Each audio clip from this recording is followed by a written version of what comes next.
This podcast is made possible through donations from listeners like you and our partners at Goalie Ashwa Gummies. You can find them at goalie.com.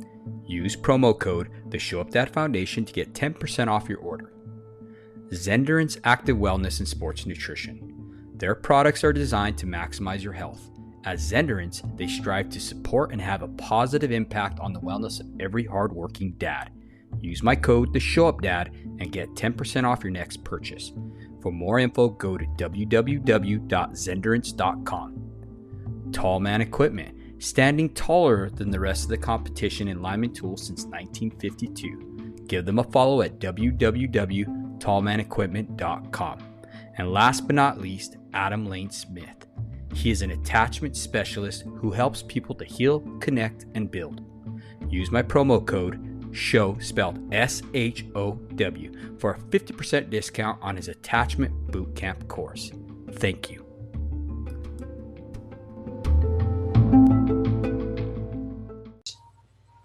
Tonight's special guest is going to be Eugene Gloudeman.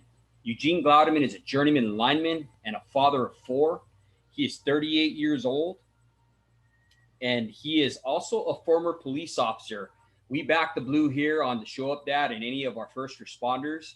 So we're glad that he was a former police officer and now a journeyman lineman. So it's really awesome. In 2012, he started the JATC apprenticeship program and he graduated. He's been a union shop steward where he helped mediating labor management relations. Since 2019, he has become the assistant director of CalNev JATC, which is probably one of the best apprenticeship programs out there in the country for the IBEW Lineman Apprenticeship, Association. So pretty awesome. Stoked to have him on here to talk about fatherhood. And let's go ahead and welcome our guest. He's just an awesome, accomplished father. And let's see what we can learn tonight. Okay, so we have Eugene Gloudeman. Is that am I saying it correctly? Gloudeman. Okay. Well, welcome to the show, brother. This is a podcast for tradesmen. I'm super stoked to have you on here, and just thanks for coming out here today for today's episode. I kind of want to kick things off today by having you give listeners an overview of your story, both personally and professionally. Got it. All right. Well, born and raised here in Southern California, currently 38 years old. I'm on my second marriage, my second career, father of four children, two daughters from my first marriage. They are 19 and 18, and I have twin boys that are 8 years old. Back in 2003, entered the police academy for the city of Colton as a police officer. Became a police officer. Things went pretty well there. Kind of a fast riser. Got to play cops and robbers for about 7 years. And in about 2010, there was a decision that had to be made. Ended up hitting a fork in the road career-wise.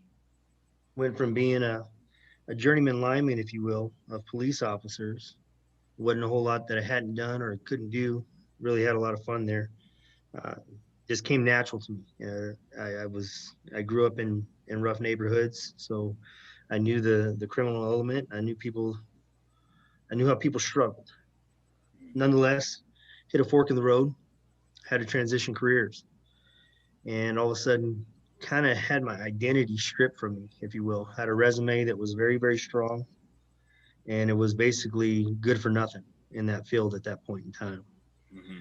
So kind of just reverted or defaulted, I guess you could say, would be the better word, to my blue collar roots. Mm-hmm. All of my brothers are inside wiremen. 4 brothers that are journeyman wiremen, all of which they were working IBW, union trained, union work. And one of them, kind of the wisest one, we'll call him my brother Tim, he says, you're not going to fit in here. And I said, yeah, I agree. I don't know that I'd really like it. And I started entertaining the thought of maybe going into a law program. Mm-hmm.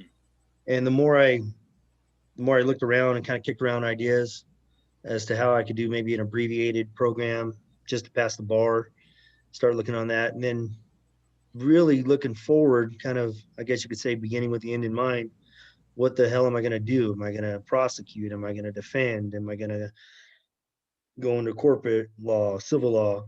It just, nothing really seemed to be a good fit. So Tim had suggested, you need to be a lineman.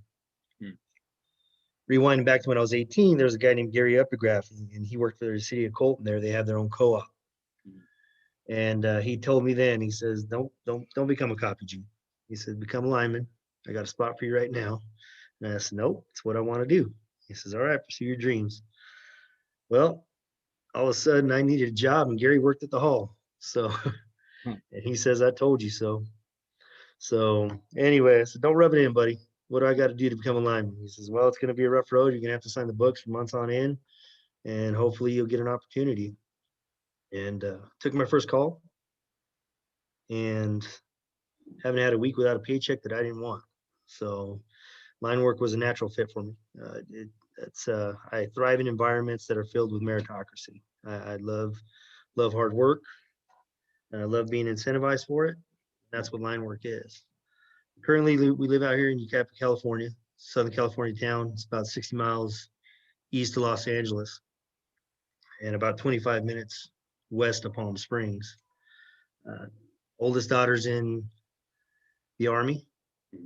She's down in El Paso right now. She's studying nursing. She's currently in her A school.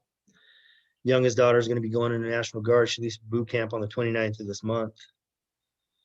Boys are dealing with a lot of the COVID adjustments, much like everybody's children are, and how that affects the household. But all in all, doing pretty dang good. Matter of fact, wife's got him at a little ninja warrior class. So they stay active. They're pretty agile little suckers, pretty athletic. And we just want to keep nourishing that. Currently, I work at the, about a year and a half ago, I'm sure we'll go into more detail. Actually, approaching 2 years ago, an opportunity popped up to go into the California, Nevada JATC. That's where I did my apprenticeship and became a journeyman lineman. And the more I talked to people, kind of spoke with some mentors, looked for some advice on what I should or shouldn't do. I was kind of in an ego struggle there. I didn't really feel like it was the right timing career-wise. But then it's just basically all those mentors, all those guys that I looked to for advice, they told me to get my butt in there. So I took the job opportunity, and things have been just remarkable. Got little to no complaints. Got a good wife, good life, great neighbors, great family. That's me. That's so awesome, dude. I mean, your story is amazing.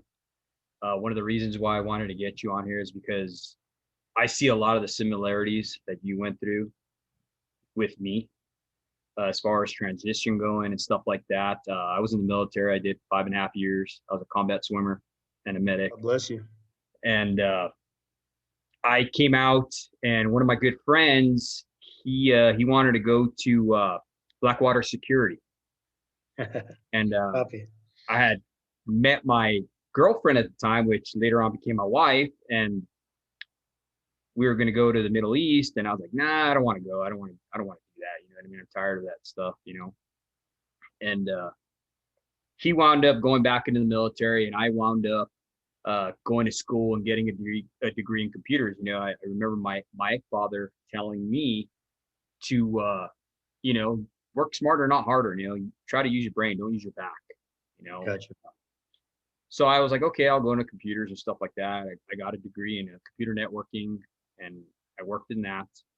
And then one day I had to meet my younger brother, and I went to this little mountain town, and I was waiting for him to come by, and all of a sudden some dude rolls up in a cowboy hat, big old line truck. You know what I mean? This truck looked huge. And it was a big old 4x4 line truck. And he gets out, and I'm like, what the heck is this? And he's just like, oh, this is the truck I drive. I'm like, really? I was like, what do you do? And he's like, I'm a lineman. I'm like, what do you mean a lineman? And he looks at me, he's like a power lineman, bro. You like power? He tells me. I'm like, oh, I thought, lineman, football player, or whatever, you know what I mean? He's like, no, man. He's like, your whole family are linemen. Come to find out, my uncles and my cousins are all been in the trade. One of them owns his own line company called Line Constructors here in the Southwest, and all union.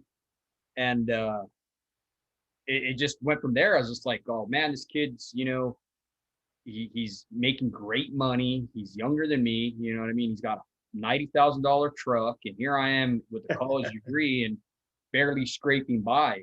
So, needless to say, like you, I made a transition into the trade. And back then, you'd go before a board of guys, and they're all old cowboys, old linemen. And the first questions they would ask you is, well, have you ever bucked hay or built fences? I did that. I grew up on a farm.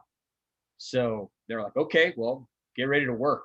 You know what I mean? And that's how they put you to work. You didn't have to have a CDL. You didn't have to have OSHA 10. You didn't have to have all these requirements, climbing certification or anything like that. It was just, they take you to work. And for the first 6 months, you learn how to use a shovel and you shut the heck up. You know what I mean? That Right was on. it. So that's kind of my transition, and I think that's pretty awesome how you have to transition from being a cop to the line trade, and vice versa, like me. You know what I mean? So I will say, Mhm. on that note, though, what we're seeing, especially with the modern climate with law enforcement and how the media and a lot of society, the lack of appreciation for them. They say that was a thankless job, but that the general population knew that you were an absolute necessity. Mhm. And without you, it'd be 100% chaos. What we're seeing over there at Cal Nevada in our applicant pool, it's the same personality type.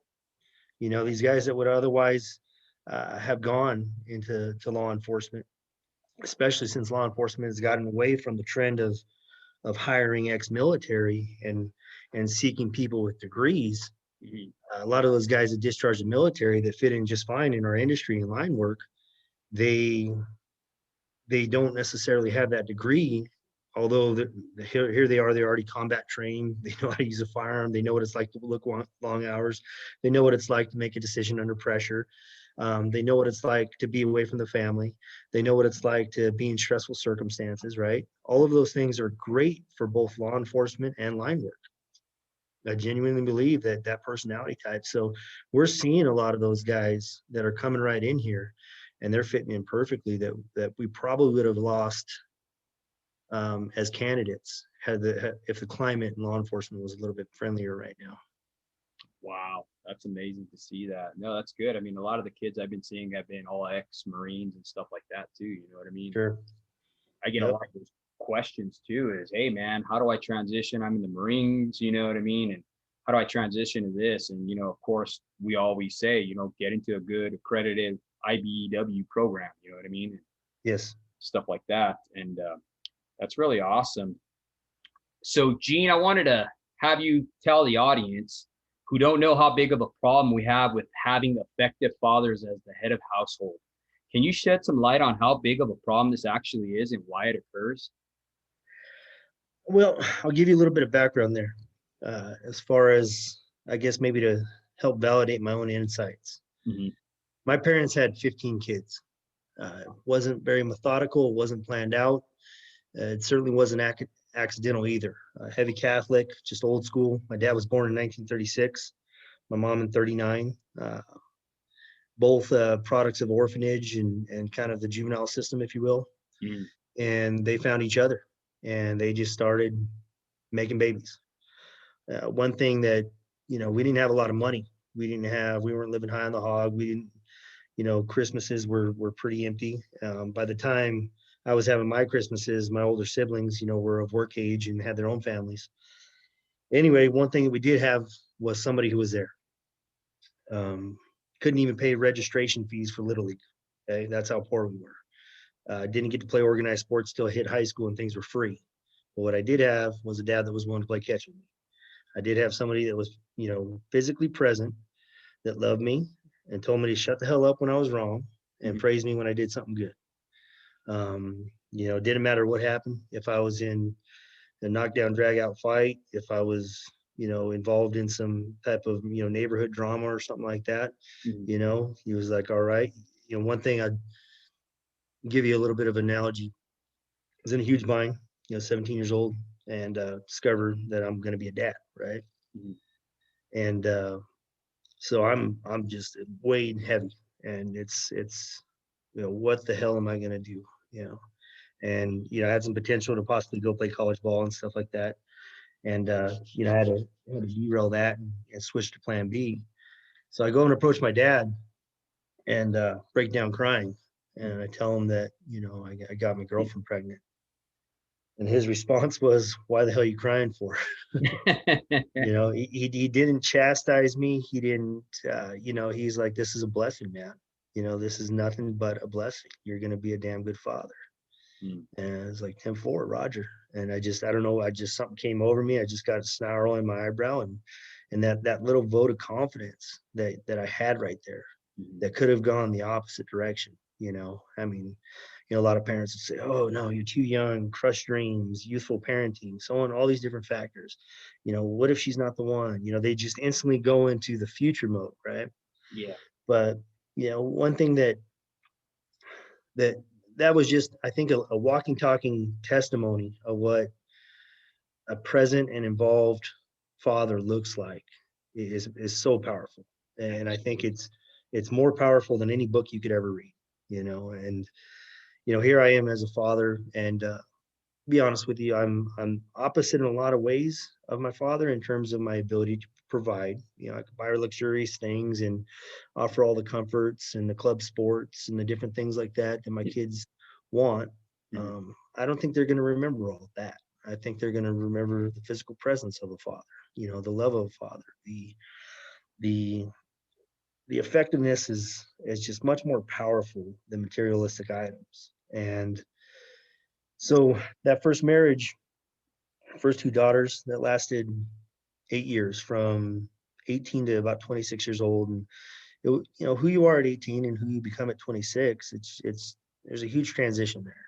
You go from young adulthood into some, I call it adolescent adulthood, because realistically you're very young still. You don't know a whole lot at 26. Mhm. And at this point, I was 5 years into my law enforcement career, and her and I, just things weren't panning out. We weren't extremely happy, and I've seen countless couples struggle and just kind of put on their game faces for the sake of the kids. And I always told myself I wouldn't do that. That as parents, we're an example of love to our children. So if the Absolutely. love isn't sincere, they're going to see it. And so instead of putting on a show until they were 18 and then divorcing the next day, we decided to part ways. Mhm. There was some rocky times there in the early on, as far as custody, support, things of that nature. But you know, we're doing what we had to do, and one of the biggest things when divorcing is just submitting yourself to not having a choice who she finds companionship with, and her not having a choice, because it's not only companionship for you, it's a parental figure for your child or your Mhm. children. We had two daughters. Um, Sometimes we were dating awful people, and sometimes we were dating great people. At the end of the day, we both wound up with amazing, people. Give you a little funny story. Mhm. We'd go to our daughter's water polo game, show up on the pool deck, and they'd get teased like, "Oh, there's Emily and Elias four parents," Mhm. because we'd all sit next to each other. We'd all hold each other's kids. We'd all it just was a unique dynamic. But to get to that point, David, Uh-huh. was painful. You know, I can't it even. took all four of us completely submitting our egos, Mhm. submitting our. It took every one of us, and any one of the four could have screwed it all up. Mhm. And we all kept our game faces on. We all knew what our common interest was, and it was the success of our kids. And he's a gifted man in ways that I'm not, and I got gifts that he doesn't. And so they see things from four versions instead of just two. So I'm sure going through it in the early stages of the divorce, and having been in split households, they didn't see it. But I think in the long run, it was an ultimate blessing for them. and they're turning out to be very dynamic young women, and it's just amazing to see. It really is. Man, when you're saying that, I picture a table and the four legs that are holding up your kids. You know what I mean? And all it takes is one of those legs to pop off, Beautiful analogy. and then it just throws your family dynamic into teetering mode. You know, Mm-hmm. so 100% would. that's so awesome that you guys are all on the same page. You guys are gelling together, and you guys all have that vision to put away your egos, put aside your differences and problems, right? Mm-hmm. And to focus 100% on your kids and their future. I mean, Yep. that's a testament right there, brother. I mean, that's amazing. Yeah, it's been like I said, it's been easy, and some of the different parenting efforts. The girls, two young pretty blondes. They had, instead of having just two sets of eyes on them, they had four sets of eyes on them, and some of the dynamics and the different stories that a teenage girl can create would maybe that's more of a cold beer conversation. Right. But nonetheless, they're doing great things. That's so awesome to hear that, brother. I wanted to go ahead and dive into some of these questions here for you, and I'll start with the first one. What are some practical steps fathers can take to improve their effectiveness in the household with their marriage and with their children? Practical steps. Mm. First off, like I mentioned, be present. Mm. It's very difficult to be an effective father uh, by virtue of a voice over the phone. Yes. I mean, how many of us have been there where, for some reason, the wife just can't seem to command the respect that the father does? Mm-hmm. And you find yourself that every time you pick up the phone, the wife's ticked off, the kids are running all over her, and she wants you to correct them from hundreds of miles away. Or when you're at hour 27, and you're in the middle of a hellacious poll or something, right? Mm-hmm. And then now you got to put on a completely another hat and hope that your voice is effective over the phone. It's not. So physically present is a key ingredient, in my opinion. Mm-hmm.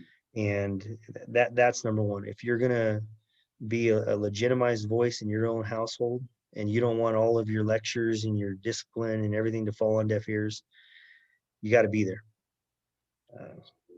Number two, I'd venture to say, and see, I know I'm going to bounce around here, and I don't think these are in any particular order, but just look at that premise, protector, provider, presider. You just, I think that is us in its most caveman form. Yeah. You don't want your family, you don't want your children to be harmed. So if they know that dad's there to protect them, that's something that's going to be kind of an unspoken affection right there, right? Having that halo right there that you call dad. And presider, you're this is your umbrella. You're protecting it from rain, and that rain can be pretty vicious. The rain of this world, the rain of their peers, the rain of just there's outside forces everywhere. We all know that. Mm-hmm. And just presiding over your own household and making sure that you're raising it with a moral compass, and that moral compass that as you and I know, uh, it's getting more and more confusing and diluted. Yes. So gravitating towards a biblical premise. Mm-hmm. And the more I know we could really dissect religion here if we wanted to, Mm-hmm. but as I see it, I think in most religions, you're going to have some form of the Ten Commandments, contained within there. Certain common law things that you can and can't do. Right? Mm-hmm. And you can kind of, and then so just having that moral compass and making sure that they have a fear that's greater than this world. Mm-hmm. That have that subconscious just constantly with them. If I do this, nobody might see it. Yeah. I'll get away with it, but somebody saw it. Right? Absolutely. And having that little hint of abstract fear there, it's going to adjust your behaviors. It adjusts our behaviors as grown men. It adjusts our behaviors as our spouses. That premise of integrity. and doing the right thing when no one's watching, right? Hmm. That's a difficult thing, because temptation's an ugly sucker. Now, third, see, steps to, I think one thing that I've seen a huge mistake made is too much too soon. And I'll leave names out of this. But let's just say that you only have your child. We're speaking to linemen here, right? A lot of the audience is blue collar. So there's going to be a lot of split households, right? Yes. Now let's say you got an every other weekend circumstance, and you're going to have to make your impact in just a couple days, correct? Yes. And then in that couple days, you find out some pieces of information that you may not agree with. Maybe something that the mother's allowing. And then you spend your entire time with your daughter doing nothing but correcting. And I don't know that that's effective, Mm-hmm. because here she was doing something. She thought she could share some information with you, Mm-hmm. or he, and they share that information. And you spend the entire time raising hell because you're pissed off about it. Excuse my language. Sorry about that. So I think too much too soon Yeah. can be ineffective, and it could actually be steps backwards. Mm. So it's it's tough, especially in the shared custody circumstances, because you got to make your time valuable. You got to be really, really calculated with those brief windows of time that you actually have them. You got to generate experiences and form bonds. And so making up for lost time it's got to be at the core of your goals for that time you do in fact get them. Hmm. I don't know if that's Absolutely. making sense to you. No, absolutely. I mean, one of the biggest things that I always talk to the audience about is influence. Time is influence. John Maxwell always speaks about that. And in order to have that influence, you got to be able to make that time, and Yeah. it's so important. It's so critical that just like a lot of the soft and hard content that we put out there on the Show Up Dad and the group that you're a part of and stuff like that is information that has been taken from just the father being present. This isn't even saying that it's a good, a committed, an engaged, a responsible father. This is just the father who's just there, Yeah. and just his presence alone, just being there, dramatically increases the chances for your child to do better in school, to Mhm. not be engaged in some of these bad things that are going on in the world. You know what I mean? It's so critical, just our time and our influence to, like you said, just to, especially with joint custody, like how you guys do it. You know what I mean? You got Mhm. to make that time and effort to be able to gain the hearts of your children. Yeah, absolutely. And I think that's so important as well. Let me go ahead and move on, brother, to this other question I have for you. It's for those that do not yet have kids, what type of things should they consider and focus on if a family is in their future?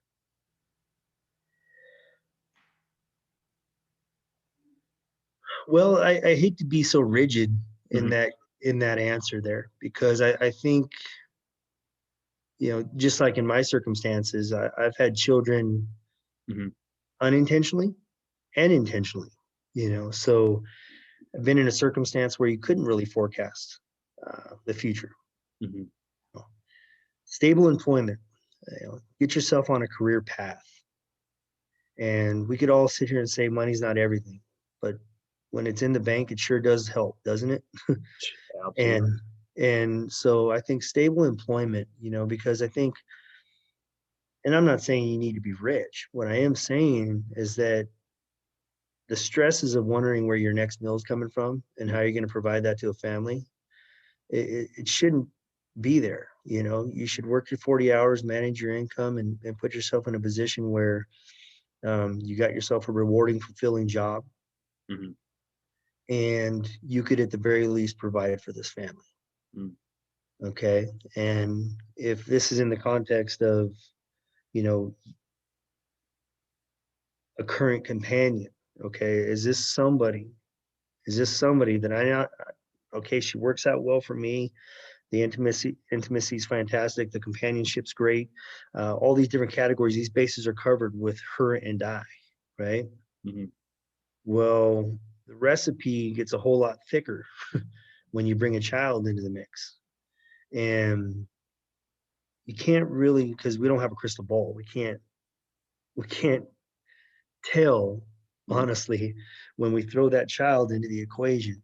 You can't really visualize the type of mother that she may or may not be, and the type of parenting philosophies that you may or may not share.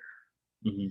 And so to really, really get to know the person that you intend on parenting with, and to really dive into those issues, and to really navigate through those deal breakers early on before you start to bring somebody else into this world, is critical. Mm-hmm. Um, in my first marriage, for example, that is an amazing woman. She's got a great moral compass. She's a heck of a mother. She's a damn good friend, and she's not cut out to be my spouse, you know. Yeah. And all those other categories, she's a 10, you know. But in terms of our long term compatibility, it wasn't present. And could I see that, from the early on? No. And would I take back a day of what we went through? Not a chance in hell. So to forecast your companion is really, really important. I'll be very generalized in my occupation right now in my seat. Unfortunately, I won't let go of the specifics here, but when we do interviews, we'll sit across from apprentices and we'll ask them, we'll say, hey, you realize that this apprenticeship covers 2 states, correct? And these 2 states, north and south, and California is a good sized state. And so all of California, all of Nevada. And for 3.5 years, you will not have a say so over where you work. And they sit there and they nod, yes, yes, yes, absolutely. Sign me up. Where do I start? When can I start? And they sit there and they look us dead in the eye. And of course, I think they're underestimating the opponent here, Yeah. Yeah. because they don't know what that's like just yet. And a lot of them, I'm single. I got the trailer outside. I'm ready to go today. Handful of months goes by, and they're a young man with a good career. They're making good money. They're in great health. A lot of young athletic men in our industry, right? Mm-hmm. Or you know it, they find that companion, and before you know it, they might start procreating, and then all of a sudden they got all these external obligations that when they said they're willing to travel and they're willing to be assigned wherever. And there's been unfortunate moments where I've been told that, Eugene, if you give me this assignment, I'm going to lose custody of my kid. And unfortunately, my reply is, I can't bear that cross, my friend. I seriously can't do that.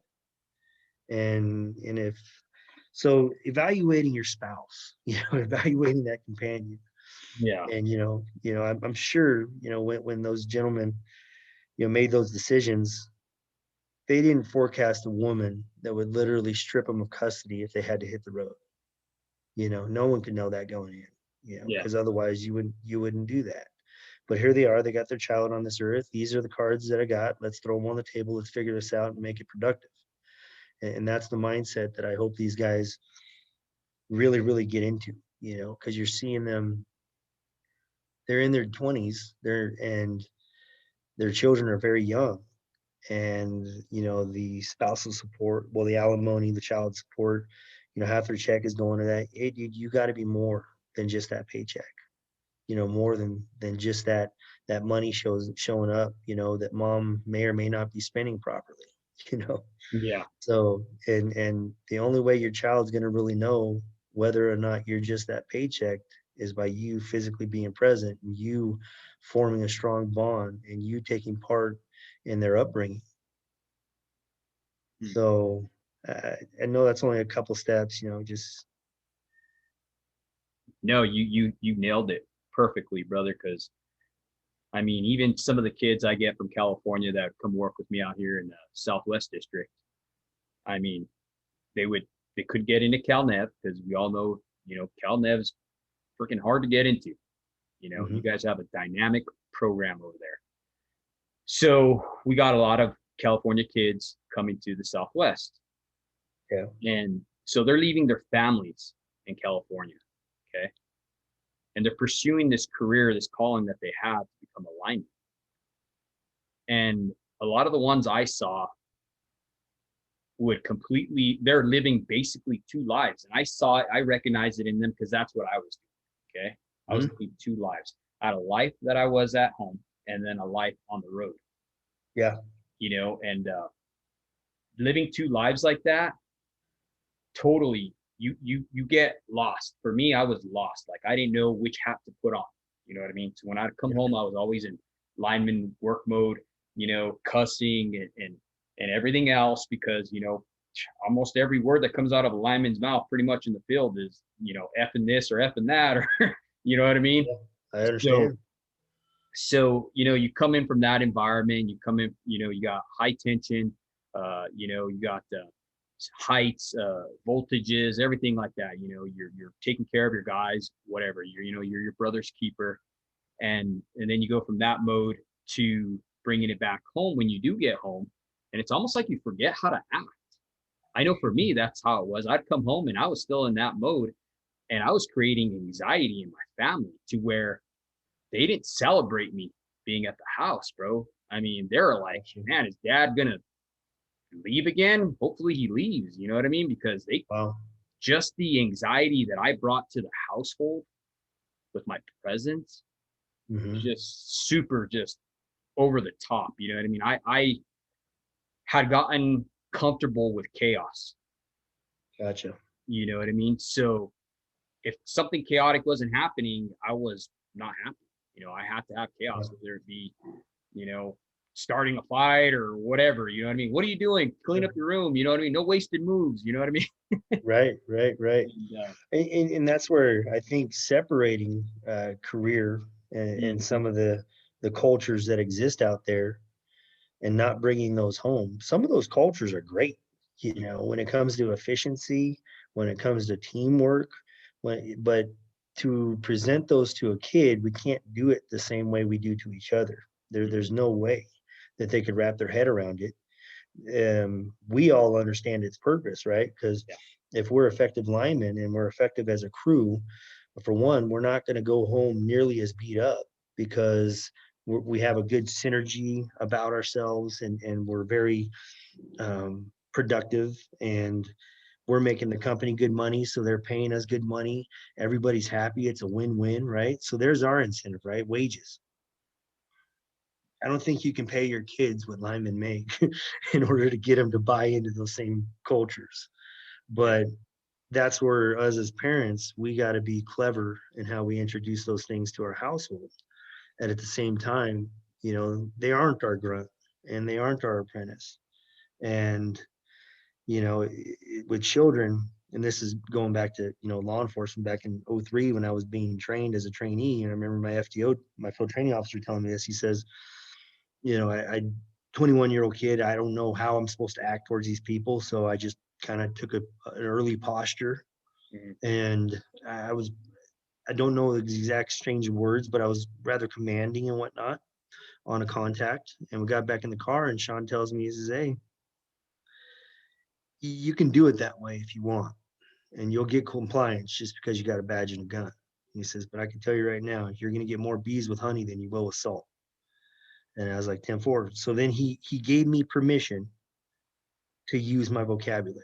And I got a decent vocabulary. And I can, at time when I'm in a good rhythm, I got a silver tongue. So he gave me permission. And he told me right there that I didn't have to act like that I didn't have to be like that I didn't have to treat people that way just because I witnessed other cops treat people that way.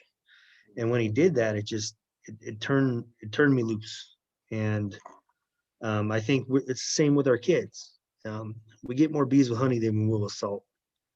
And when they think they're part of our team, which they are, right? Yeah. We're going to gain much more compliance than we ever would with that demanding, commanding presence. Now, don't get me wrong.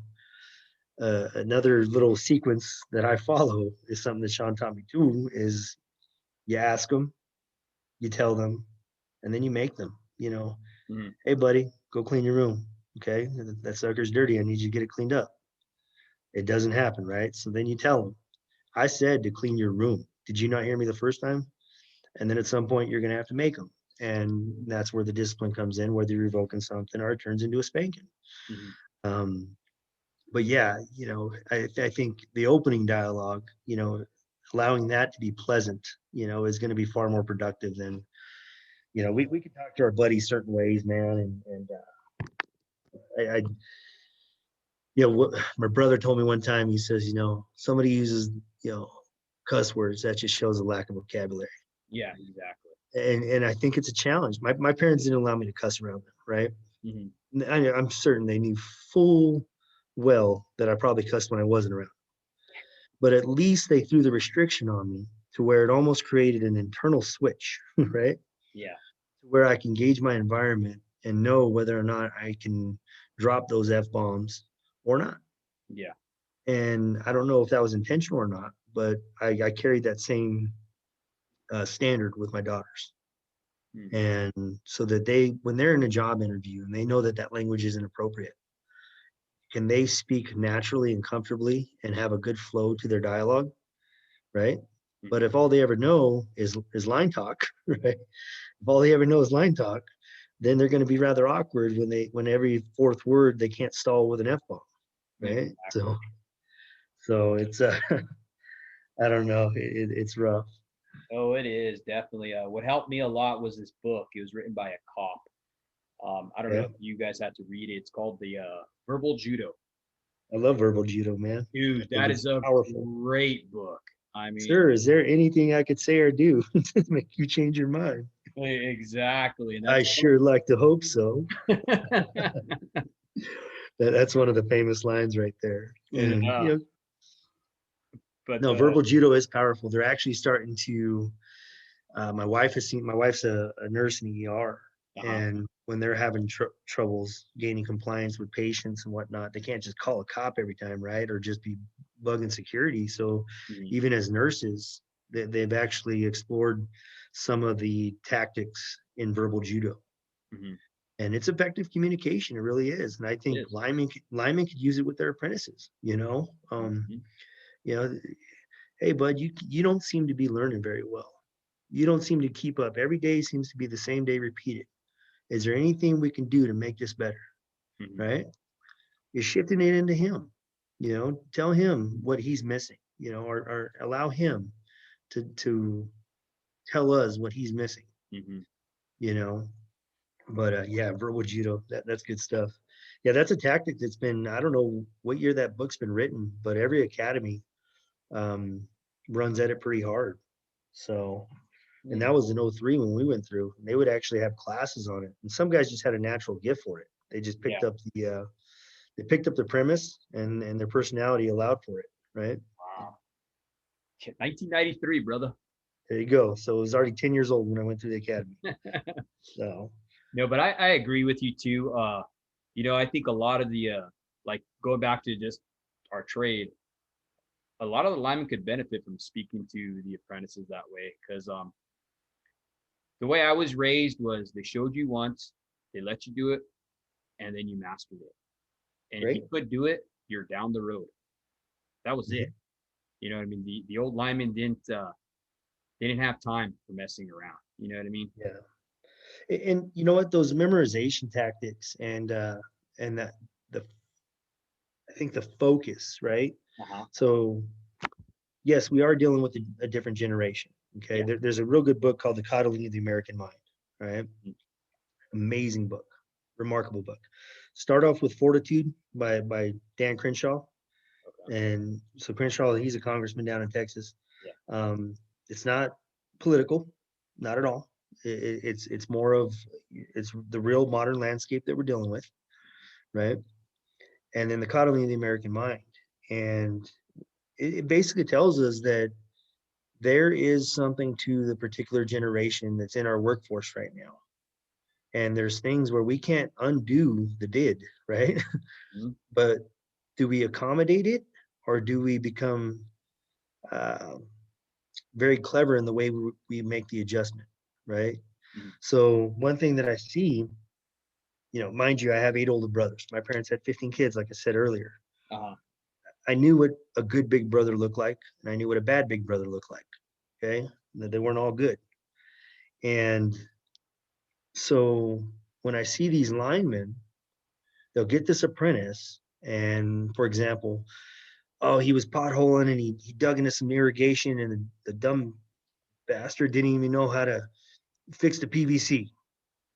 And okay, copy that. And then so the more he talked, the more I kind of diagnosed it. And I said, have you ever asked that kid what his upbringing was like? He's all, no, I'm not here to know about his background. And I said, what if you're the first masculine figure he's ever seen in his life? Mm. What if?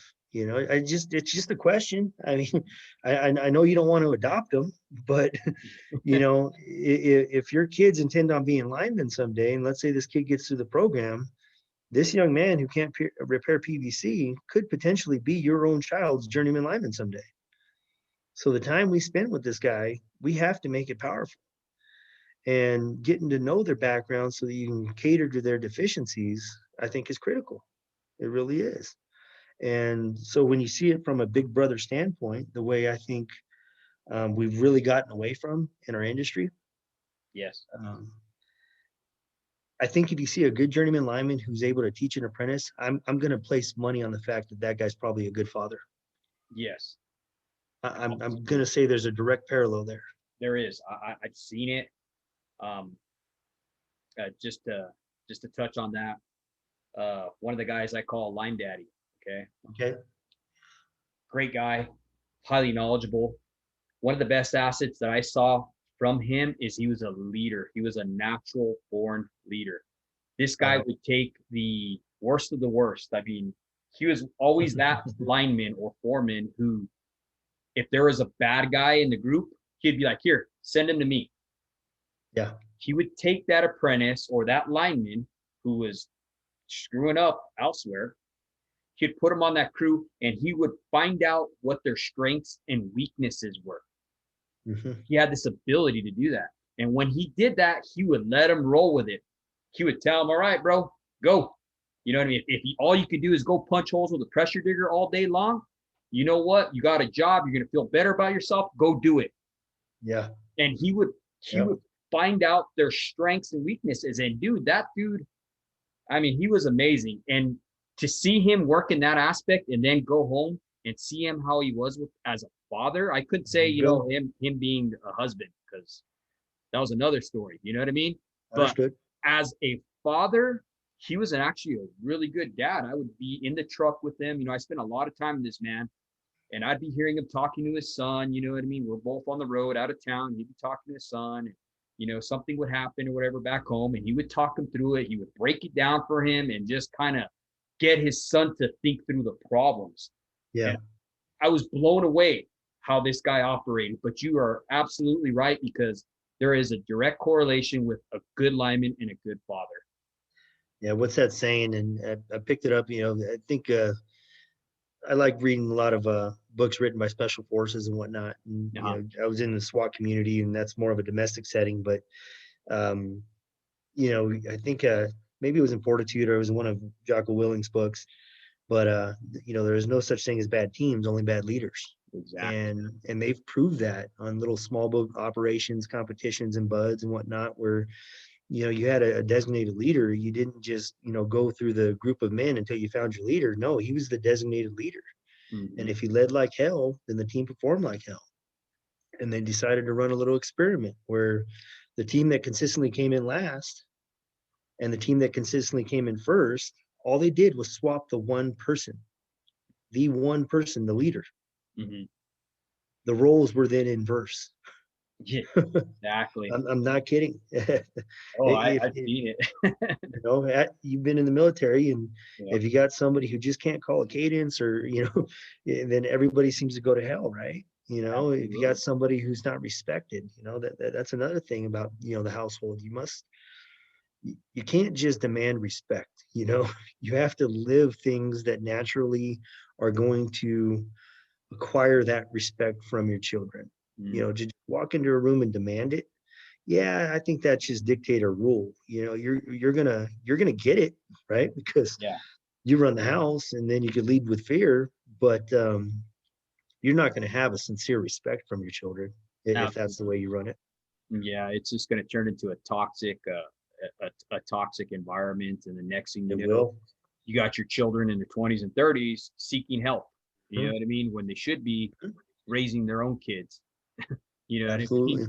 So, and I think that's where Well, society is today. I mean, all these people are in, they're trying to figure out what happened to them when they were younger and everything else. You know what I mean?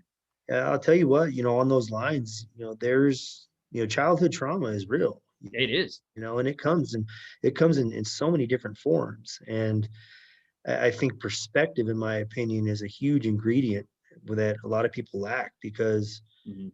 our own adversities mean the most to us. Why? Because we were there. We felt them. We knew what that felt like. We knew what that looked like. And so it's much more magnified than we could ever explain to anybody else, right? Yeah.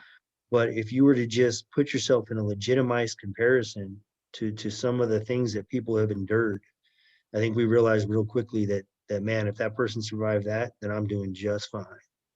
And then you start to tap into a part of your brain where you just kind of tell yourself to get over it. You didn't need medicine, you didn't need therapy, or maybe you did. I'm not a fan of medicine. I do believe there might be power in the right forms of therapy, but I think perspective and just really, I think they say comparison's a thief of joy. I think if you're dealing with childhood traumas, compare yourself. Hmm. Go ahead and compare yourself, and really seek out some of the tragedies that people have lived and are currently living right now. And you'll realize that, hey, you can get through it. You're going to be fine, Hmm. and then wondering what kind of traumas we inflict on our own children. You know, I've had some very terrible moments, where my kids have witnessed me in a violent rage, and they don't know how to process that. They don't know the emotions that are fueling it. They don't know the background of what caused it. They don't have any clue.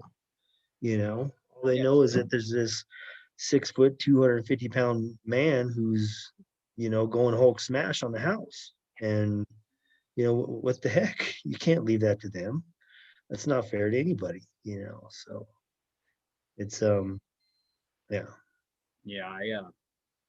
I see that too, because just in my experience, and then just going back to even bringing it back to the trade, I had another guest on one of the podcasts, one of the earlier podcasts, and one of the questions I asked him was, there's a certain group of men out there that can deal with stressors. You know what I mean? Because with our kids, or even in the apprenticeship, there's certain apprentices that the more you yell at them, the further they degrade. They you know what I Sure. mean? They come down. Hmm. And I asked him, I was like, well, why is that? And he said, when a certain level of stress happens, endorphins and all these different chemicals like start happening in your brain, it starts breaking down your cognitive thinking. Hmm. So literally, you're being dumber as you go through more stress, and it just starts firing off, firing off. As the lower you get, it starts firing off more. So we get, sometimes I know for me, like I'll be looking at my kid and I'm like, what in the world were you thinking? But in reality, they can't even think, they don't even know what they're doing, because one, they're so stressed out with all the yelling and commotion. And Yeah. then I started seeing that direct correlation with apprentices. I'm guilty of it. Sometimes I'd like to chew some of them suckers. You know what I mean? And just be on their butt, and yelling at them and where the heck and this and that. And they couldn't even make up a secondary splice, dude. And it wasn't that they couldn't do it. It's just that they were shaking and so stressed out because we were on their butt. You know what I mean? Yeah. And you know how linemen are. The Yeah. linemen start, and then all of a sudden the foreman comes around, and the next thing you know, everybody's pissed off, and everybody's just surrounding you and looking at you work, and you're the one person who's trying to do the work. Your hands are shaking and everything. You know what I mean? And Yeah, but so I think there's, I don't know. Now you're talking a lot of layers there. yeah, When you get that guy that just happens to show up, do you think he just was born into this world and was meant to be yelled at and respond to it well?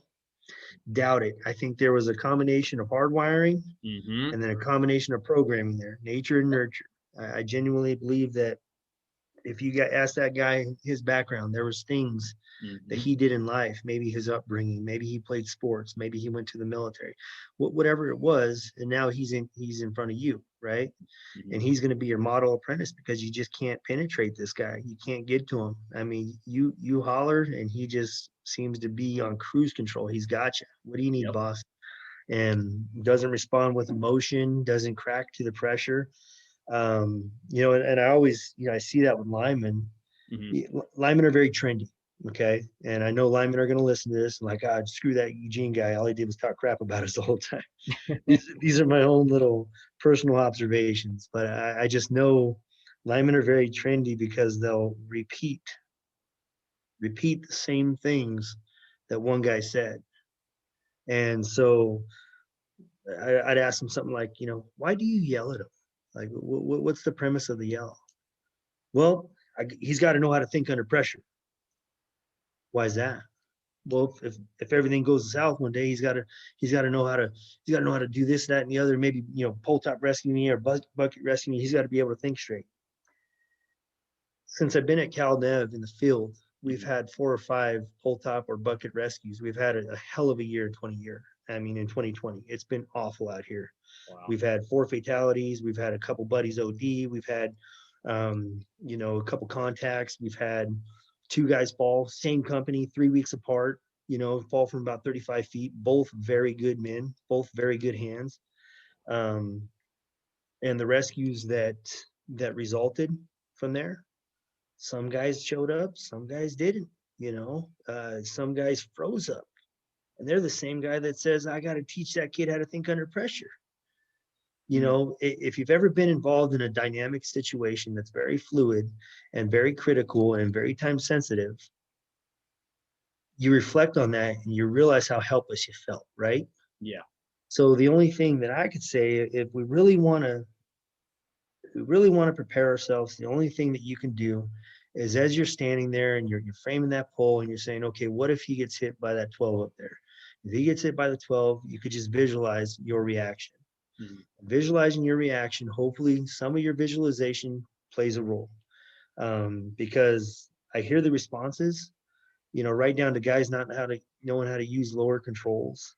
Guys, tying their burn knot, off the rope, basically off of thin air, and cutting a guy into the clear all together. Linemen completely locking up and apprentices going to work. We've heard so many versions of these things. And if that's your only premise that you're standing on, that you're Mm-hmm. going to put this guy into an environment where it's just nothing but a butt chewing 24/7, and it's for that one moment that he may or may not respond. Let's dissect that a little bit more and come at it from more of a psychological foundation. Yeah. And I'd be willing to bet that a learning environment, even for our children, isn't one where they're getting hooted and hollered at. If you genuinely want information to be retained, constantly being hard on them, great. Firm, fair accountability, absolutely. Being rigid and firm, do it, absolutely. I just think that a job site full of yelling 24/7, to each his own. I'm not your foreman. I can't tell guys how to function.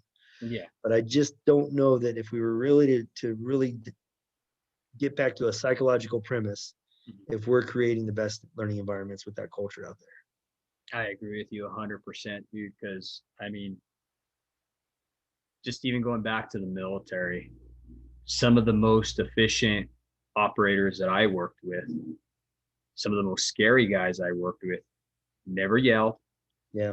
and never cussed. Yep. And they would look at you and they would talk to you and they would tell you in that stern voice, you're going to pay. And Mm-hmm. best believe you knew you're going to pay that man, dude. Versus some guy who's yelling and, making all kinds of noise and almost having a stroke over there, you know what I mean? Just Yeah. for the sake of it. And Right. you didn't respect that guy. We did what No. we did No. because obviously he's ahead of us, you know what I mean? But we never really had true respect as those silent professionals, as I call them, you Yeah, that's know, beautiful. who, they knew what they were doing Yeah, and they were level headed. yeah. They didn't freak out. Shit hit the fan, excuse my language, but if it did, Did it? they were in complete control. They had total mastery of the situation Yeah. at all times, you know? And you know what's funny is, we do view these guys as our little brothers, and we got a couple of females in the program, our sisters, and it's monkey see, monkey do.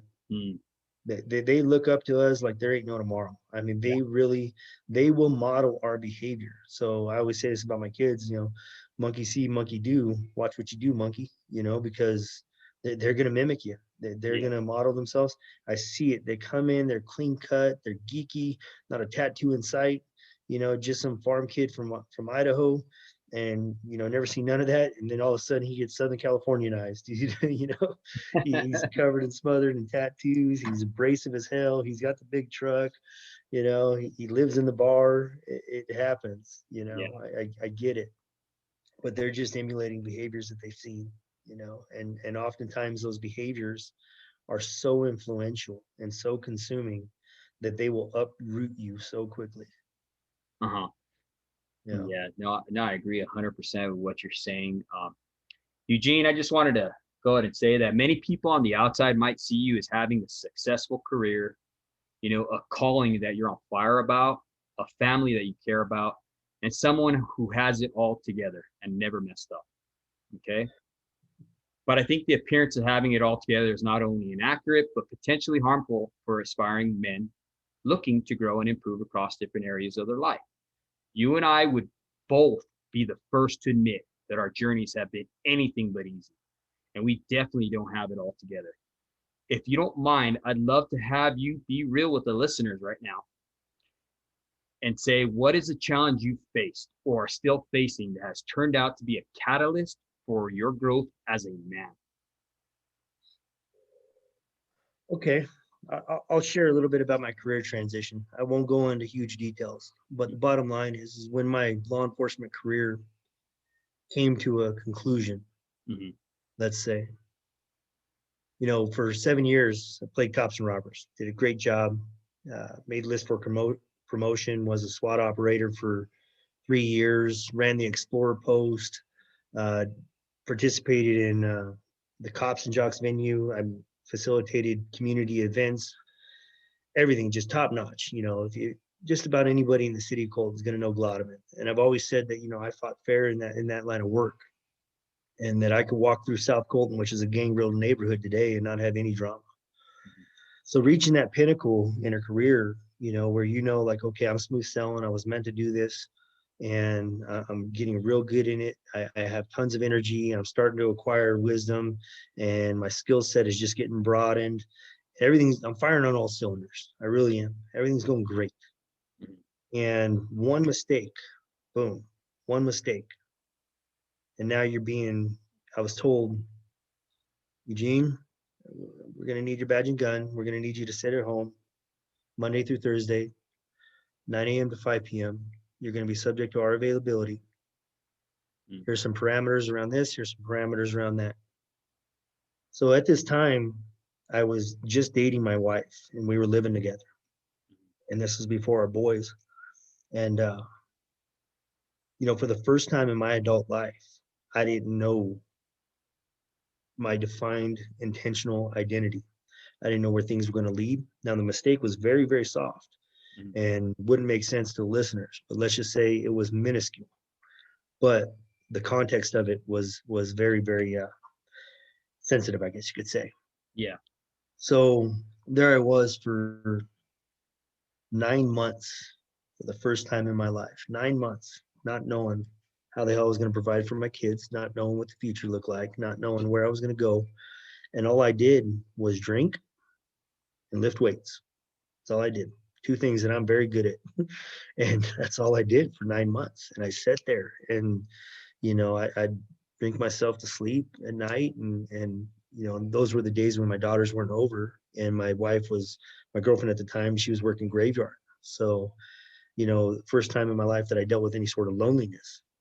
And so I'd sit at home, and I had a couple of dogs at the time, a little Cocker Spaniel and a Bulldog. And I'm telling you, minus those two, I don't know what I would have done, you know, on some of those nights, in terms of just very, very bad thoughts, put it that way. Those things crossed my mind. And I'm basically living off my administrative leave pay, which wasn't much, and what my girlfriend's bringing to the table. And I'm basically being supported as a grown man. And that was a huge kick to my ego. And so time went on, and ultimately I sat in front of the chief and the city manager, and I had a stack of accommodations that I was given throughout my years. And then I had the disciplinary accusation. I had the accommodations in one pile, the disciplinary accusation in the other pile. And I slid it over to the chief, and I said, does all of this get outweighed by this? And he looked over at the city manager, and the city manager and the lawyer looked back at him and then gave him a head nod that basically told him not to answer the question. Right. So ultimately, that was called my Skelly hearing. That's where he could have overturned it. He could have overturned the decision to terminate. Yeah. It gave me the opportunity to resign, and I thought I'd go ahead and pursue the arbitration option and leave it up to a third party and not just go down. So anyway, I ultimately resigned, and then I had to go into this line of work. So I signed the books for 6 consecutive months. And the first call that came my way was unloading material down at Sunrise down in San Diego. And it was for Hinkles. And I was so broke, Dave, that I couldn't. It was down in San Diego. I was going to have to hotel it. I didn't really know the whole, truck and trailer operation of the Lineman world. Mm-hmm. And I didn't have enough money to pay for a hotel to take this call. And it was my first call. And well, shoot, how am I going to turn this down? So I ended up having to turn that call down because I didn't have the money to even get down there. So second call comes in a few days later, and it's for par. And it's a hole digging call, and I take it. And I knew that day my reputation as a line hand, as a lineman, was starting right then and there. And I went from, being, depressed at home, not having an identity, to showing up with a groundman ticket, right? I had a ticket in my pocket that indicated that I had a skill set when I really didn't. I mean, I wasn't a skilled groundman at the time. Yeah. I had a lot of common sense. I can pick up on processes and different things, but I couldn't, perform as a functioning member of a crew or a valuable member of a crew. We dug holes, Dave, and this is where anybody who listens to this, we need to restore meritocracy to our industry and our society. Okay. The hole digging call was for 8 guys. We were digging holes they were either 90 feet, we were digging 11 footers or 13 footers. So we were digging for 90s and 110s. And they were going to be all helo work. So we're stretching out a couple hundred yards with a hose and, jackhammers and packing them up hills. And I didn't know the strategy. I'm like, how big is the pole butt? I know the depth. I didn't know a whole lot about line work that I could put together, right? Because, looking back on it, a crappy hole dig on helicopter work could ruin the whole day, right? And we're going out ahead of the job. So anyway, to summarize it, my partner that I was put with, he was a recycled apprentice, now grunt, lifetime grunt. And he cabs up and throws black Visqueen over the windshield and goes to sleep on me. And I kept working, man. I kept working and I kept working and I kept digging and I kept working. And finally, off in the distance, I seen our GF glassing us from about a half mile out. And so I woke up my partner and I said, hey, man, I need you to get out of the truck and start working. And he's like, dude, as soon as these holes are dug, we're going to get laid off. So the longer we take, the more money we make. And I'm like, I don't believe in that philosophy, dude. I said, our GF's watching us. And he's like, what do you mean our GF's watching us? I said, I caught him from a half mile out blasting, and he's like, nah, dude, you're just a paranoid ex-cop. And I'm like, dude, it was Wade McKay. He's a half mile out. He had binoculars on us. I'm telling you.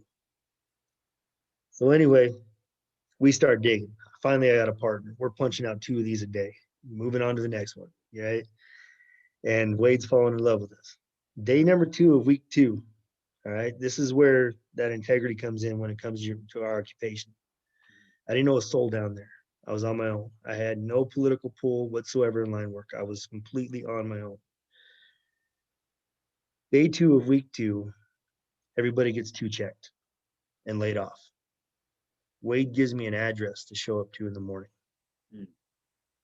And I showed up to a distro yard, and it was my very first crew I was on. A guy named Larry Hopkins from Louisiana, Vinny Legier, rest in peace, my friend, from Canada, and my buddy John Yorchek. He was from Oregon, but he's a SoCal boy now. He's moved here. He's got his family and everything. Mm. Unbeknownst to me, Johnny had just gone through a bit of a mental breakdown, for some things that he was dealing with, childhood issues and whatnot. Larry was getting ready for retirement, and in the near future, Vinny would lose one of his 32-year-old sons. And we all somehow got put there for each other. Wow. And we were all exactly what each other needed in their lives. Mm. And a few days in, not knowing how the relationships would develop, Larry looks at me and he says, "You don't know what you're doing, Haas." And I said, "No, I don't, sir. Mm. But I'm going to tell you right now, I'm going to work harder and learn faster than anybody you've ever met." And he said, "It's simple. You work like a man, we'll treat you like one." And I said, "That's all I need to hear." And that was in August of 2010.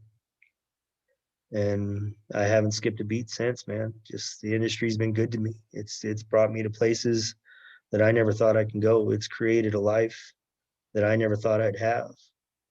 And I owe so much to it. They could offer me brass in my collar today to go back to law enforcement. I wouldn't take it. Not a chance in hell. This industry it's probably one of the best, if not the best, construction industry in the world. Mm. And I owe so much to it, man.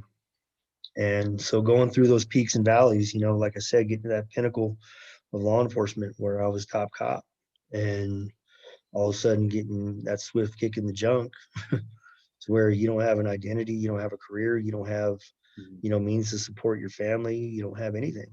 And then all of a sudden, going through the necessary steps to rebuild your own life, and just knowing that at the end of the day, like Larry Elder says, hard work wins.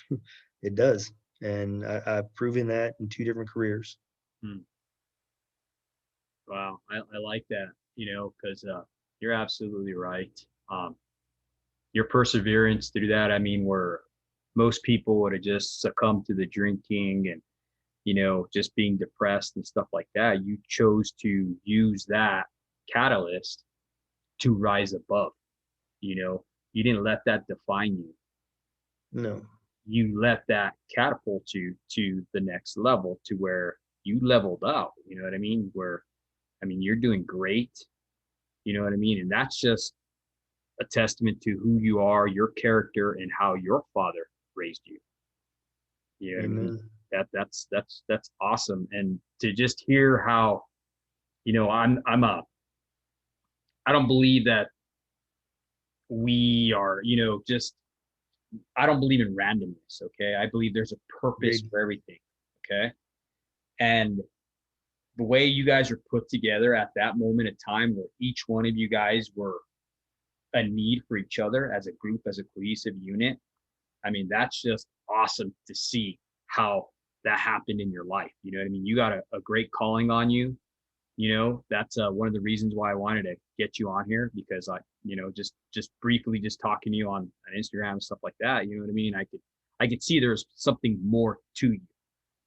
That's flattering. That is flattering. And I know there's going to be some great things coming up and great projects. You know what I mean? I'd hope to work with you on and stuff like that. One of the last things I want to say is, say you're leaving a coffee shop and you happen to bump into your younger self 10 years back. The younger you ask current you for some life advice. You're on your way to a super important meeting and you only have 60 seconds to talk with this dude. What advice would you give and what would you say to him? Okay. Number 1, The best ability is availability. I think if I've ever had any problem with anything, Mm-hmm. it would be, keeping those commitments. Continue to work hard. Never had a problem with hard work. It'd be like the gifted athlete that didn't show up for the game, right? Mm-hmm. And that's what I mean by the best ability is availability. And one thing that I've come to realize, and this is, I think I knew it then, and I think I know it now, is keep treating everybody the same, no matter what they could do for you. Mm. I like And that. I think that pays off, David. Like it's just mind-boggling. When I did something for somebody 8 years ago that was so insignificant to me, didn't even know I was doing it, Mm-hmm. and then it comes back to pay off some amazing dividend to me years later. Mm. And I see it so much in our line of work where people will unfortunately put forth an unrealistic amount of effort, for political gain, right? But our peers see that. Yeah. And I think it's the guy that just treats everybody the same. It doesn't matter if it's our local business manager Mm-hmm. or if it's our first step apprentice. I genuinely believe that everybody should be given that opportunity to just be treated with dignity and respect. Mm. And you'll come to find out that in time, people appreciate that more than we realize. Mm. I like it. So I definitely treat everybody the same, because we never know who we're talking to. We don't. And be yourself. That's one thing that I've always struggled with because I didn't really have a deeply rooted identity. I never really, I couldn't really, not until just the past few years where I could just say, you know what? I told Shawna, my wife, when I went into this position, that the political climate's heavy, right? Yeah. So, company VPs are all around us, and people call in for different things and have different needs and expectations and whatnot. And I told Shauna, I said, if I go in there, I have to be myself. I have to be who the hell I am, because I think people at that level, they can sense someone who's artificial. Mm. And if it was me and myself and my own personal standards and work ethic and moral principles and reputation that got me the opportunity, then I should probably continue being that guy, Mm-hmm. you know. So just treating everybody the same and being exactly who you are, because that's the most natural version of you can be. Mm. Yes, absolutely. I agree with that 100%. And, even on social media platforms and stuff like that, some of the times I talk to these other guys who are on there and they always say the same thing: be your authentic self. Yeah. You know what I mean? Because no one else is like you. And Agreed. no one else has a message like you. One of the things I always pride myself on is sometimes your mess is your message. Yeah, absolutely. That's beautiful. And that's the truth, man. Because no two biographies are the same. No. There's it's and that's why I love talking to people. I always get with these apprentices and different guys, and it always frustrates my wife too, because she's like, her and I will go on a date and have a seat at a bar, Uh, and next thing you know, the female bartender's telling us about a miscarriage she had 2 months ago. She's like, how the hell do you get that kind of information out of people? mm, Just be sincere, be interested, ask questions that mean something to them, not to you, you mm, know, and you'd be amazed. People, with all the bravado in our industry, and I think going back to the beginning of our conversation, there's so much ego, so much bravado, such a high expectation of masculinity that we often are afraid to share some of these struggles that we all have. And I think, just being a hard on sleeve guy where, hey man, this is who I am. This is some of the crap I'm dealing with. And this is what I may or may not need your help with. And you want to be around guys that, celebrate your good news and help you through your bad news, right? mm-hmm. And that's a difficult brand of lineman to find. Oh, it is. And I mean, and like, you know, like you, it is. I mean, it's so difficult to find that. some of these successful guys that I follow, in life or in entrepreneurship or whatever, they all say the same thing, which is if you want to be that successful person, you know, hang around with five guys that are successful. You will be that sixth guy. You know what I mean? You're gonna be that Oh, sixth guy. You gotta find yourself that's on another level than you and then level up. You know what yep. I mean? So if you're looking Mhm. for someone who has that deeper value, that higher sense of acute awareness, you know what I mean, to what's going on in the world, to uh, even just karmic debt, like you were talking about, just doing something for someone that you're not expecting anything back, and then it comes back to you in the future. That's karmic debt that you sowed. That's the law of reaping and sowing, and that's Absolutely. what you did. And it all falls back to it's biblical. You know what I mean? So when you start surrounding yourself with more and more positive people like that, your circle will just start growing. You know what I mean? Your level of influence will just start growing. You know what I mean? Absolutely. I think it's so important to surround yourself with people like that. One of the things my father used to tell me is show me who your friends are and I'll tell you who you are. That was Mm. his favorite saying, and it holds true. You know what I mean? Even today, you know what I mean? I can see a guy and see how he hangs around with his friends and stuff like that, and I'll know exactly who he is. You know what I mean? Absolutely. It's put another way, you are the company you keep, Exactly. and Exactly. it's absolutely true, man. It really is. It's I think a guy whose motivation is as strong as yours and taking on, you know, there's plenty of glorious ways to make moves and make quick money in this world, Yeah. but this is such a next level topic that I don't think anybody's really tapped into. And I'm sure there's folks out there, but to be industry specific about it, I think you're going to open up a lot of doors, man, and you're really going to start that conversation, Mhm. and almost have an implied, I don't want to call it guilt because that sounds like a bad word, but an implied conscience about the father that we are to our kids, Mhm. and to where we could at least start tickling the brain of those linemen, and be that father who shows up more than the paycheck does. Absolutely. I agree with you 100%. And one of the things I heard from you earlier, which I thought was awesome, is just how your dad was there. He didn't have one of the takeaways from your story is how you guys didn't grow up with a lot, right? Not But Yeah. your father was there, and that was so much more important. Because see, for me, the reverse was I was buying my kids off with stuff to make up for the time that I wasn't engaged in their life. It, And that meant nothing to them at all. They just wanted daddy. You know what I mean? So it's awesome to see the two different variables, the black and the white of it. You know what I mean? And just kind of yeah. look at it and see it and be like, wow, that's amazing. And that's why I do this, just to get different perspectives, different ideas. One of the main reasons behind the name, the show up, is because we all know as linemen, we have a show up in the morning.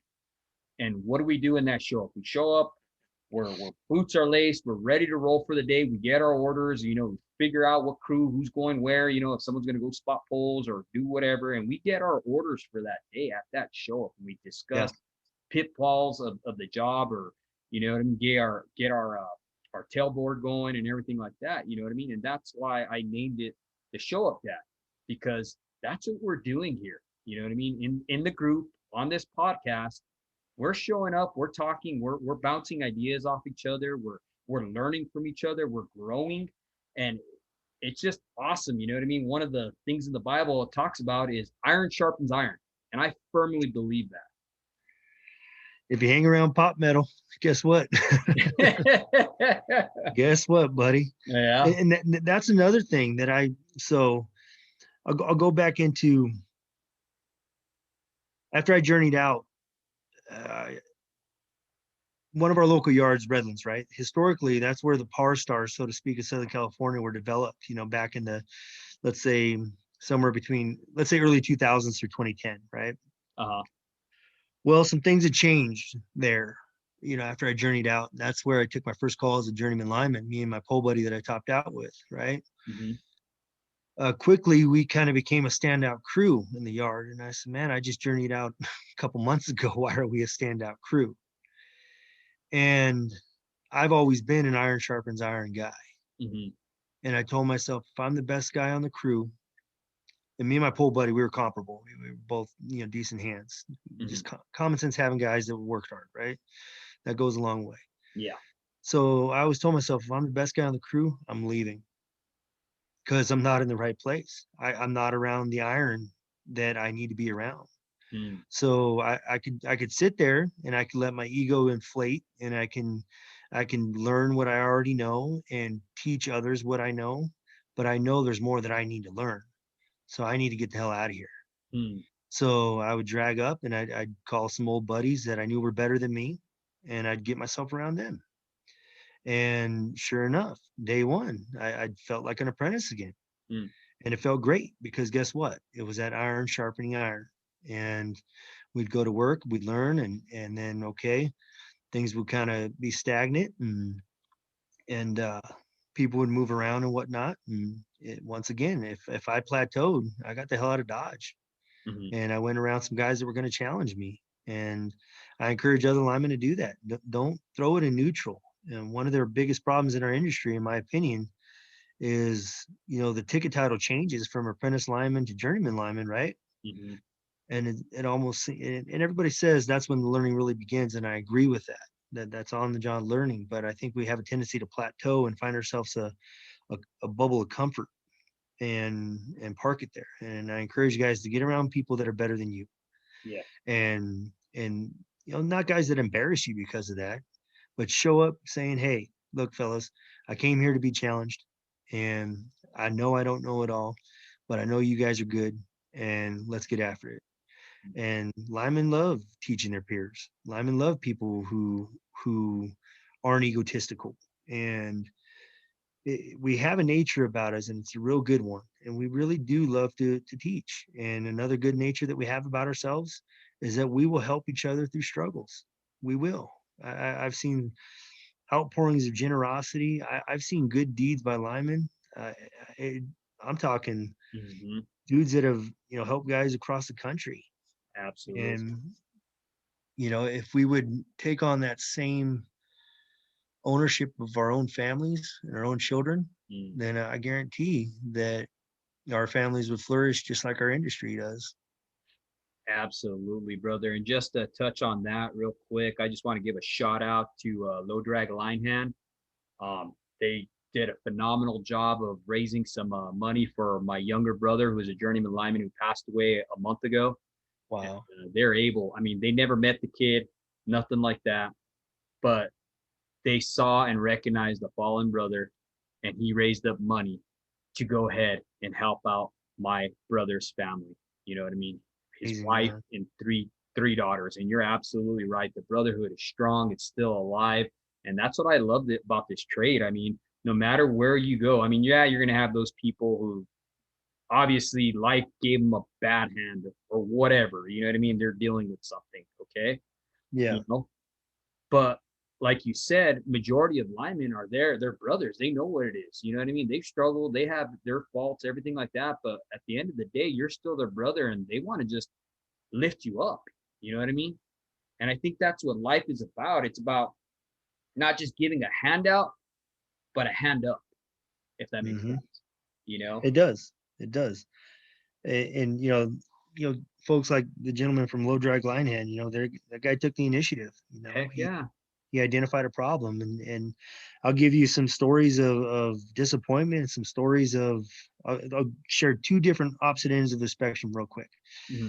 Lane Berkey, a few years ago, he's a local guy, local lineman, takes on a safety position there with a particular company, comes down with Alzheimer's, right? Mm. So his brain's going to start degrading, and he's not quite at retirement age yet, but it just, man, it took an early turn for the worse. We're in a yard, and I'll leave company names out of it and whatnot, but Uh-huh. full of mostly high speed, 80, 90 hour a week working young linemen. We passed a hat for Lane. We got $300, dude. It was embarrassing, right? Yeah. Okay. So that was that. You don't want people to give under compulsion. So you just chalk it up as a loss and move on. So this past couple weeks, we had a fifth step apprentice. He unfortunately came in contact with a 4KV and came in contact with the 4KV. And what ended up happening is he's in the hospital. He's got burns. He's going to have a long road to recovery. And we have classes there at the JATC where we're assigned to the same group of guys. And this same group of guys passed the hat. And in one day, they ended up collecting $6,200 for their buddy in one day. So you got this circumstance where a group of guys, probably over 100 people, coughs up $300, an average of, let's say, $3 a piece. And I know a couple people threw a $100 bill in that hat. And then you got a class of 25 guys that collect $6,200 for a brother who's suffering. So when I see the contrast there, I see that, we got this youthful group of impressionable students who's taking it upon themselves, and they know that, hey, their buddy in that class, had enough equity built in them, had left an impression on them to where they could say, man, if it could happen to him, it could happen to me. And his family and his kids are going to go through it. He's going to be in and out of burn wards, and he's going to be getting skin graft and all that good stuff. And let's make sure that finances are the least of his worries. So to me, I can't stand when guys tell me that the brotherhood doesn't exist. We got some things that we can improve on. I agree with that. I don't think it is quite what Henry Miller thought it'd be here in 2020, right? Yeah. But I do think that there is a hunger to restore it, to what previous generations claim it once was. And yeah, we don't share your camaraderie, we don't share your community, and we don't share your adversities, but we want it. I assure you, we want it. Absolutely. I agree with you 100%, brother. I mean, I think it's amazing, you know what I mean, just that you touched on that, because it's true. I mean, we want it. You know what I mean? That's the whole point of our organization. We're a brotherhood. You mess with one of us, you mess with all of us, and that's the mindset that needs to be set in. And that's the mindset that needs to be instilled. And it starts not only in your household, but it starts also in your field. I mean, you're a mentor, you're a leader where you're at, you have influence. And to see you put in that position where God has raised you to be able to mentor these young guys coming in and to restore the brotherhood. I mean, I think it's so awesome, dude. I mean, I can't applaud you, you know what I mean, enough, because what you're doing is so powerful, bro. It really is. I appreciate that. And I don't know if you noticed that message on that shirt, that 47 shirt that we put out with Line 11, and it's raising the standard. Okay. If you want to raise your standard, restore the brotherhood. Yep. I think you restore that brotherhood, the standard will take care of itself, because then we start to undo different principles that we've lost track of: guidance, mentoring, quality, accountability, ownership, right? All those things are contained in brotherhood. No, it is. And all of those things will pick up the slack on that standard, right? So we look at our number of accidents that we have in the industry. We look at our quality of our work that's sometimes in question, and we think that there ain't no other faction of line workers that can pull this off. We're being foolish, my friend. There's plenty of competent hands out there, union or non-union. They're here. Oh, yeah, I agree. I mean, it is a legitimized risk, and there's no guarantee. So if we want to raise that standard, let's get to restoring that brotherhood. And that has to come from a place of sincerity. That has to come from a place of personal action, a place of just being the example. Accountability too. Accountability is huge. What does a typical lineman do when he screws something up? It's always somebody else's fault. We have transformer incidents out here, right? Where, oh, well, the yard dog brought the can out, we hooked it up, and the can needed 6.9 or something, right? We didn't check the nameplate. You didn't check your nameplate, but you're somehow paying the yard dog. The yard dog just went to NLC, got a $17 an hour job, wants to be just like you. It ain't his fault. It ain't his fault. It's your No. fault. You're the professional craftsman. It's your fault, brother. Take ownership of it. Learn what went wrong. Understand that you put 12,000 volts across a coil that can only take 6,900, and let's fix it. All right. Let's not do that again because it's embarrassing. Yeah. You know. But That's funny, man. One time, just to touch base before we close, I was working with this guy down south, and he was a utility hand, and he was, you get some hands from the utility that are spot on, okay, yeah, but sure. they're good at what they know. They're good at their system.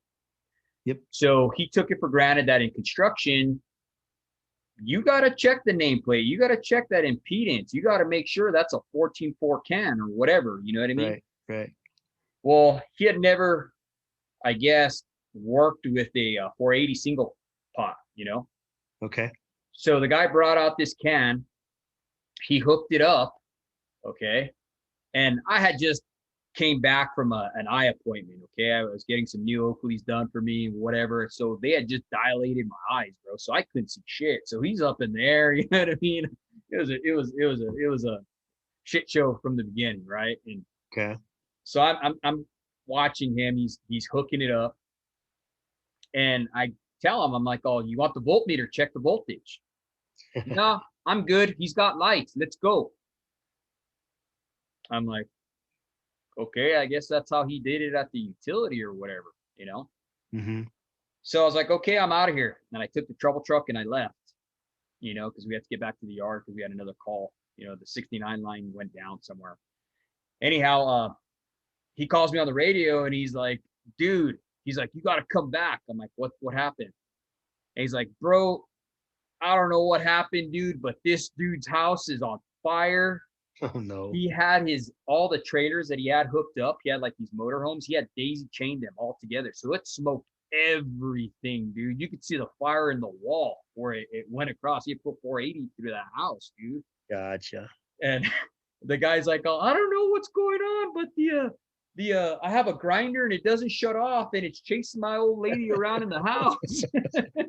Holy hell, man. I'm like, oh, I was like, did you check the nameplate? And he's like, are we supposed to do that? It's like, yeah, typically that's what you do. He's like, oh, well, that guy brought us the pot. I thought it was a typical 12240. I was like, nah, man, I was like, let's go check it out. So he pulled the cutout because it's, conventional, and pulled the cutout, went to go see, and dude, he had smoked everything. I don't know how the heck he didn't burn that old man's house down, dude. But yep. Just coming back to accountability, the guy was like, oh, well, the guy who brought out the pot should have checked. And no, it was your fault, dummy, Yeah. There's a gentleman that I really like a lot, a guy named Chris Larson. He's taught at the school for many years. He used to run the school. Now he works for PAR, Quanta, and at the national level. And statistically, these incidents are virtually never an act of God. They always, when you dissect them and say, okay, how could this accident have been prevented, right? Yeah. It's always a form of human error, man. And we can improve on that. We can't eliminate it. We're not perfect. It's impossible to achieve perfection, but we can definitely improve on it as an industry. Absolutely. We most definitely can. I know we can do better. If we're not asking more from ourselves, we need to raise our standards. Hey, exactly. And then one of the things too that I learned as an apprentice is, early on was anything made by man will fail. Even when you do it right, there's a chance that sucker could fail. I've had switch gears, load brake switch gears that should have been pulled out of commission, and then after the fact, the utility tells us that, oh, good thing you found that. Those have been burning up. And I'm like, yeah, I know. It just burned up an 8-foot stick, So, stuff happens like that. You know what I mean? And that's part of the nature of our business that, we do it. That's why we get paid better than most, but cutting corners definitely is not a good thing for this industry.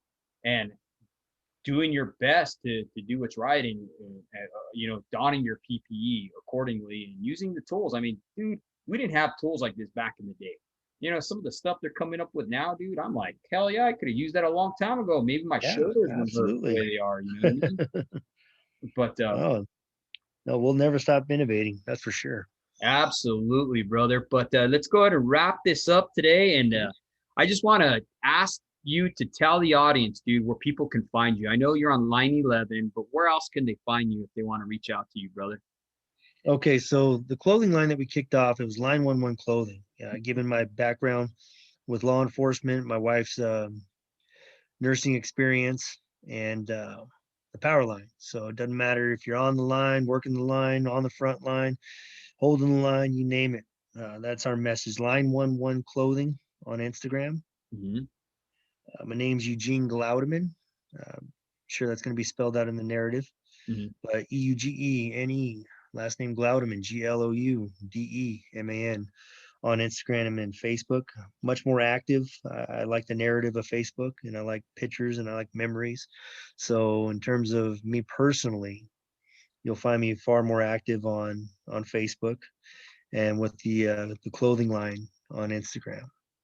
Feel free to follow us. We've just broke 800 followers. We've been doing it since about August. We've sold over 1,000 shirts. It's been an awesome experience. Mm-hmm. We actually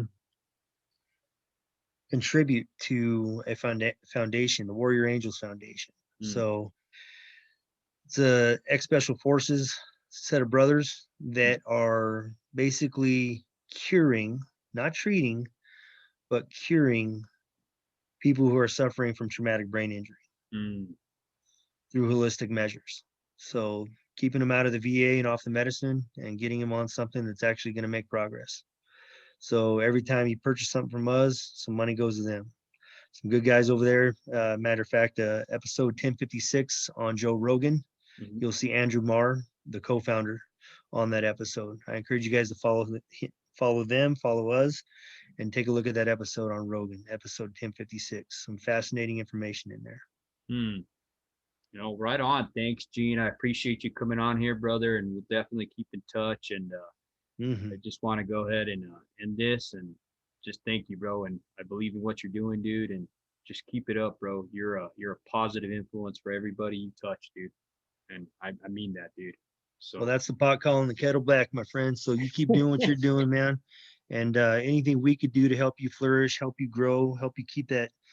Seems like you focus on a quality of audience and not just the masses, and that's good.